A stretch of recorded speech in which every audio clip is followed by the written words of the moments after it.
Good evening, everybody. It is day 2 of our Teachers Lab Live, and this information over the next 30 days is set to inspire, motivate, and promote inquiry with Pilates teachers around the world and across the UK. So today we're talking about the pelvis and the foot connection. So I went to a fascio lecture many years ago with Dr. Nial Galloway, and he is a surgeon who specialises in women's pelvic floor. Now, it's really interesting. One of the ways he assesses the pelvis or pelvic floor is to look at the feet. Now, this is where Joseph Pilates was ahead of his game. The feet are everything. So the feet are your foundations of your powerhouse, and also they provide grounding and stability to the floor, and the way you move your feet and the surfaces that the feet are on, and particularly the shoes that you wear, will affect everything and the way you move in the body. So today we're looking at supination and pronation. So when I see a pronated foot, and we actually need pronation and supination. So if you put your hand out and imagine you're a waiter, stand up on your feet and rotate to one side. Your one foot will naturally supinate and the other foot will naturally pronate. So we want to allow those natural movements, which we used to have from working on all different surfaces and walking and moving on uneven surfaces. So it's not that we want to get rid of that.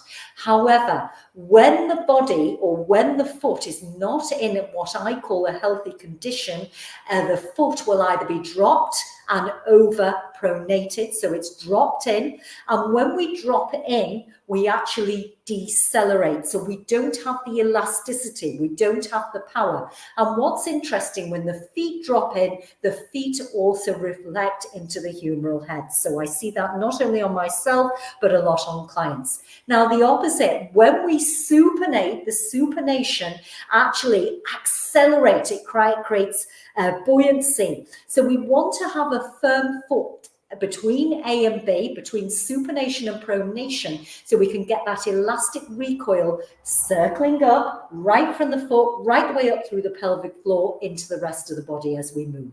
Now, when we do mat work, it's really important that we really learn the feet importance on the floor. So Joseph Pilates did 34 exercises. Only one of those exercises is really standing. The rest is on the floor, but the feet are key. And this is why the whole method of Pilates, looking at the reformer, the tower, the Cadillac, the barrels, the chair, and even little things like the foot corrector really help to make a whole holistic body.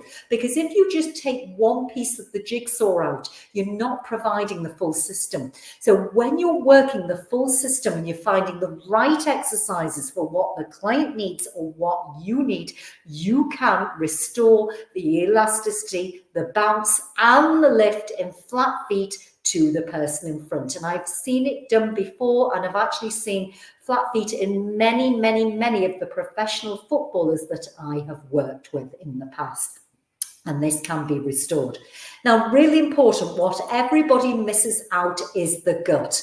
So, as Dr. Nial Galloway said, the feet and the pelvic floor are connected. But in the pelvic floor and within our powerhouse, we have organs, we have glands, we have jaw. Jaw occlusion is key. We have sight. We have neck. In the spine, we have paraspinal muscles. We have vestibular, which helps us to balance. So again, the feet are our foundations. Restore the feet and you will help to restore everything else up the chain. And if you come to any of my sessions on the apparatus, I will always make you wear toe socks. So toe socks spread your feet efficiently. And when you're spreading your toes efficiently, you get a better connection to the brain, more mindfulness, more awareness, more creativity. I do not like the new toe socks which are coming out, which keep the feet stuck together. And yes, people, it may take you 10 to 15 minutes to get your toe socks on for my class, but it's working. So that's your foot and pelvic floor connection in a few small minutes to give you my top tip today. So tell me your experience. Are you wearing Vibrams? Are you wearing 5 fingers? Did you know there was a connection? Do share and let me know. Enjoy your evening, everyone.